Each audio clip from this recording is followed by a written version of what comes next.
In this guide, you will learn how to fix YouTube is not available in this region. First thing you want to do is check internet connection. Make sure you have stable internet connection.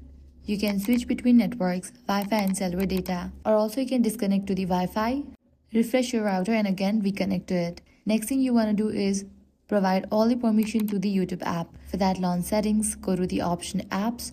From the list of apps, find YouTube and launch it. Now allow all the permissions for the YouTube. With these, your problem might be fixed. Next up, check the updates for the app YouTube. So launch your App Store or Play Store, search for the app YouTube. If you find the option update, click on it and update the app to its latest version. Next thing you can do is try using YouTube in the web version. Launch your preferred browser, navigate to the website of YouTube and try accessing over there. If the solution didn't work out for you, completely delete YouTube app from your device and reinstall it.